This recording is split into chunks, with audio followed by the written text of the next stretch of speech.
Whew. Peace all. It's Jennifer Ligaya checking in with another session of Life in Blasia, and I really just wanted to have a moment to check in. My Blasian people, how are we doing? How are we doing post Tuesday as we enter into these next 4 years?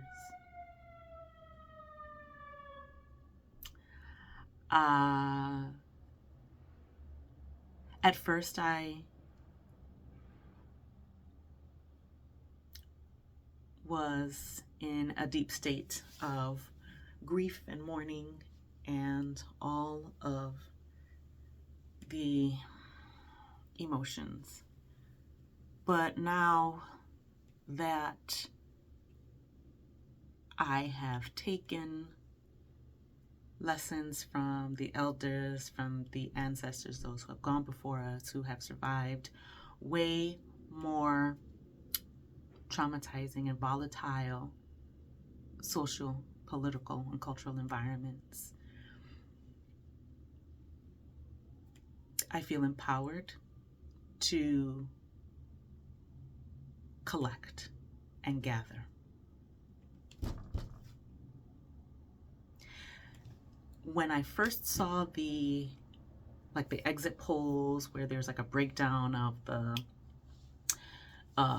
voter turnout according to race and gender, there was a little bit of a pause because, well, first off, the breakdown primarily was highlighting members of the white, black, and Latino community, so that everything else was other. It was white, black, Latino, and other. And according to that statistical breakdown, the numbers for other was over 54% for Trump. And it made me afraid because that, for me, made me look at the Asian community as, a part of why we're here. Especially in grief, there's a lot of denial and blame. And so I was trying to blame. And based on this graph, I saw what I thought was the Asian community as being part of why we are still here. And I went on to NBC News, and they did a more updated breakdown. And what I was excited about, it was last updated an hour ago. And today is November 8th, 2024.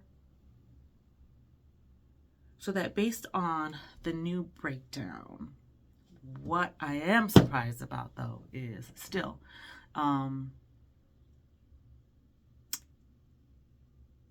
the other community, what's other? Like, other is more, why don't you? Voted 54% for Trump, and then, oh God, this breakdown is even more painful.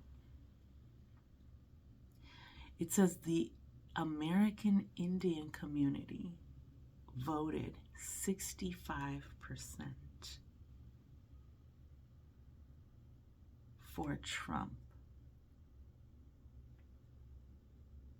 And I can understand, because I know that my challenge with Harris was her policy on fracking and her response to how to handle natural resources which was not necessarily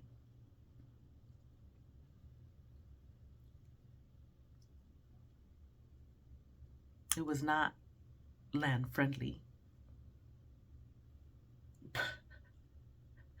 But I don't know if Trump's policies on natural resources justifies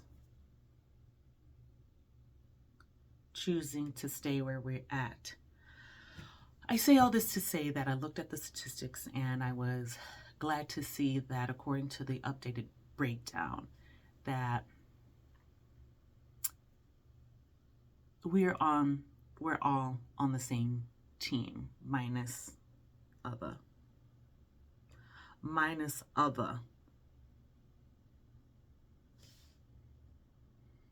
I will say, however, that Latino men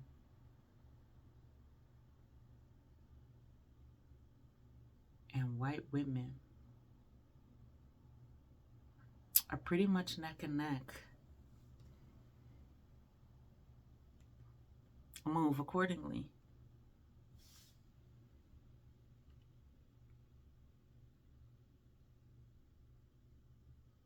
Those that have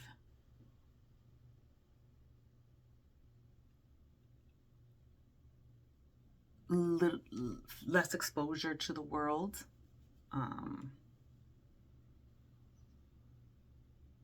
less access to information,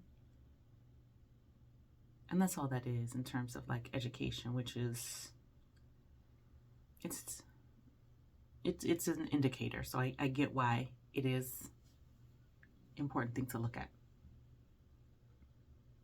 But those who have just a little bit less access to more information seem to lean toward the current elected administration.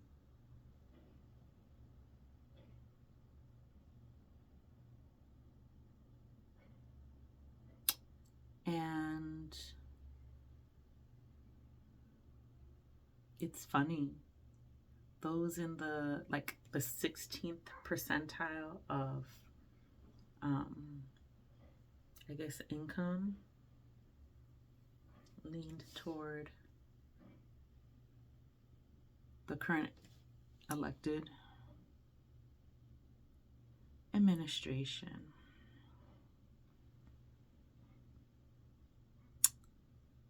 So I'm just doing kind of this breakdown and just wanting to have an opportunity to understand what's this nation?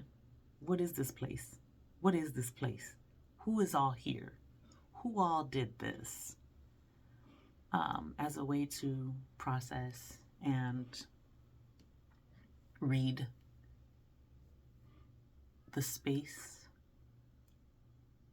and mobilize the lessons and the strategies that have been passed down by those who have had to endure way more violent social, cultural, and political environments. And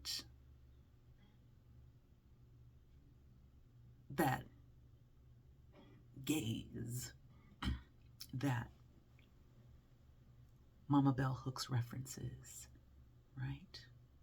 The black gaze, or in this case, the gaze of the other, to be able to look at the world in a particular way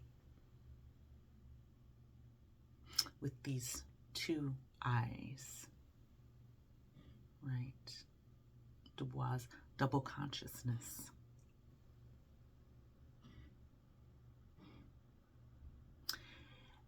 And this is my way of processing is digging in, getting under the hood.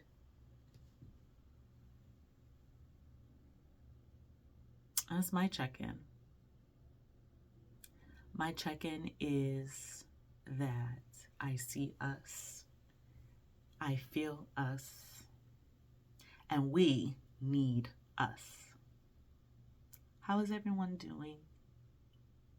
I would love to hear back. You can drop a message, even if it's a word. Just want to feel a sense of connection with my community and check in and hope everyone is okay. Again, I'm Jennifer Ligaya, and welcome to another session of Life in Blasia. I love you.